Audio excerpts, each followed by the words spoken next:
उसी साल मार्च महीना में, फरवरी में हम विदाई कर ली, मार्च महीना में कोरोना का दूसरा चरण चालू हो गया। हमको माननीय प्रधानमंत्री जी ने, हमारे पास उन दिनों कुछ काम था नहीं, खाली बैठे थे, एमएलसी का कोई सत्र चल नहीं रहा था, विधान परिषद का सत्र चल नहीं रहा था, घर में बैठे थे, तो हमको आदेश हुआ प्रधानमंत्री जी का कि बनारस में जरा स्थिति खराब है, आप जरा वहाँ चले जाइए और देखिए क्या हो रहा है। तो हम गए, वहाँ हमने काम करना शुरू किया। साथ ही फिर ध्यान में आया, कई अपने हमारे मित्रों ने कहा भी कि भैया बनारस में समस्या नहीं है, उत्तर प्रदेश के हर जिले में समस्या है, कम से कम अपने पूर्वांचल की तो चिंता करिए। तो हमने उन दिनों मार्च महीना जब हमको विधायक बने खाली 1 महीना हुआ था, तब से हमने मधुबन की सेवा करना शुरू किया है। और उन दिनों सुधाकर आज नहीं है, सुधाकर थे, बिल्लू थे, हमारे गुप्ता जी एक यहाँ मधुबन में थे, उनके हाथों हमने आलोक थे, इन सबको हमने दवाई देकर के, उत्पल थे, ये सबको हमने दवाई देकर के कहा कि भाई जाओ जनता तक इस दवाई को पहुंचाओ, और इन्होंने पहुंचाया भी।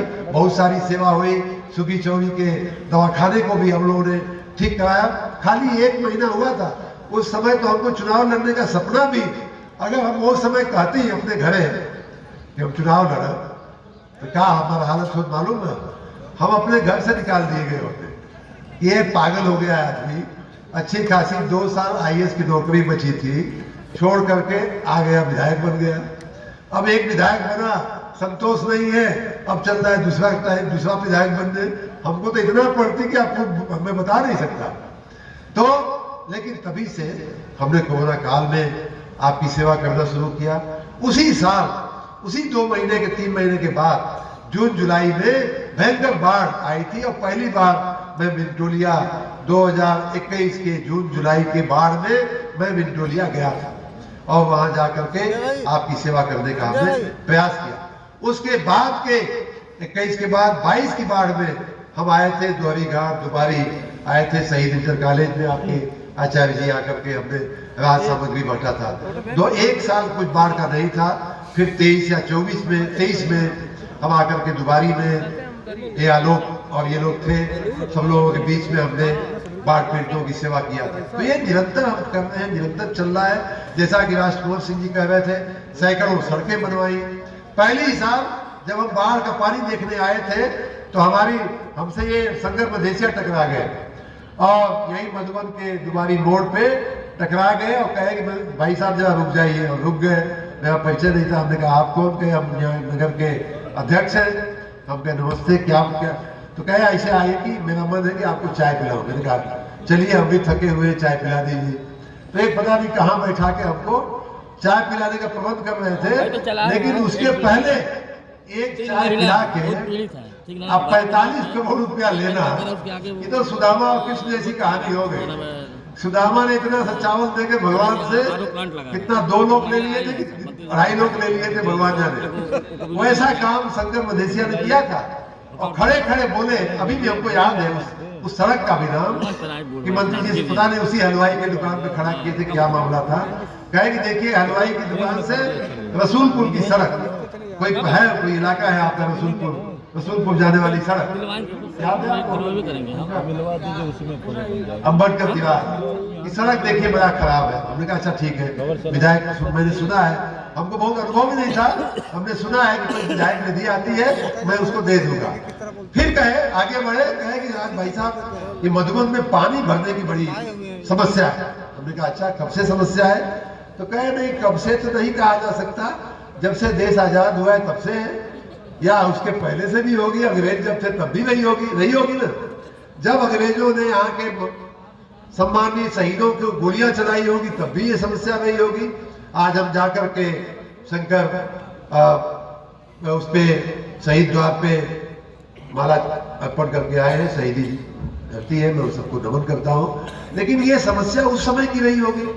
इन्होंने कहा कि नहीं, इसका कुछ करना चाहिए। हमने कहा अच्छा ठीक है, अभी तो हमारी कलम में इतनी बड़ी ताकत नहीं है कि पूरा नाला में बनवा दूं, लेकिन जब भगवान करेगा तो मैं अवश्य करूंगा। भगवान महादेव को हमने याद किया कि इनका काम पूरा हो जाए, और जैसे ही हम नगर विकास मंत्री बने, उसके बाद अगर सबसे पहला कोई आदमी फूल माला लेके पहुंचा होगा तो संगर मधेसिया पहुंचे।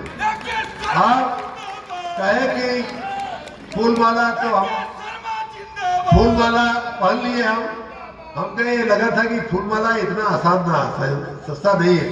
साथ में कागज दिए और बताए कि लगभग 40 करोड़ का मामला है। हमने कहा लिया अच्छा ठीक है भाई। तो उन्हीं का दिया हुआ, आपका ही दिया हुआ, जनता के ही आशीर्वाद से दिया हुआ है। कोई मैं अपने घर से नहीं दे रहा हूँ।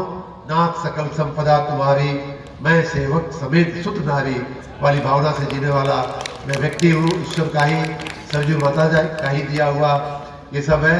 हमने उसको मंजूर किया। पहला ही निर्णय हमने मंत्री के रूप में अगर किया होगा तो पहले कुछ निर्णयों में से ये भी एक निर्णय था कि मधुबन का नाला हमने मंजूर किया। उसके बाद सैकड़ों काम हुए हैं। दुबारी कह लीजिए, चाहे बीरा बाबा का स्थान कह लीजिए, एक कोई यहाँ धर्म स्थान है, पाती बाबा का स्थान है। सब जगह कुछ न कुछ करने का प्रयास किया गया है। कहने का मतलब ये है कि हमारी सेवा को चुनाव से जोड़ करके मत देखिए, मेहरबानी करिए यहाँ की जनता पे। और वास्तविकता ये है कि सारे नेताओं के होने के बावजूद आज 70-80 साल हो गया देश को आजाद हुए।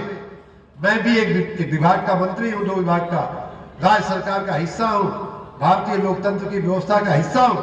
फिर भी डंके की चोट पे मैं कहना चाहता हूँ कि ये क्षेत्र जो है राजनीतिक उपेक्षा का शिकार रहा है। और जिसने भी यहाँ से वोट लिया उसने इस क्षेत्र के साथ न्याय नहीं किया है।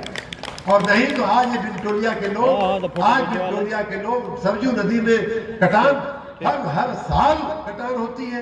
क्या हम इतने सक्षम नहीं थे कि उसके लिए ठोकर बन जाती? ठोकर तब बनी जब AK शर्मा जाकर के विक्टोरिया वापस आए, तब हमने जाकर के ठोकर के लिए सरकार को लिखा कि क्या तमाशा है कि हमारे लोगों को हर साल अपनी गृहस्थी छोड़ करके, अपना घर गृहस्थी लेकर के यहाँ वहां भटकना पड़े। सैकड़ों जानवर उसमें मर जाते हैं, खप जाते हैं। तो ऐसी तमाम ऐतिहासिक समस्याएं थी जो पहले हो सकती थी लेकिन मित्रों नहीं हुई। और इसके लिए हम जिम्मेदार नहीं है, ये इसके लिए जिम्मेदार वो लोग हैं जो आपका 70-80 साल तक वोट लिए हैं और आपको ठिकाना भी नहीं दिखाते रहे।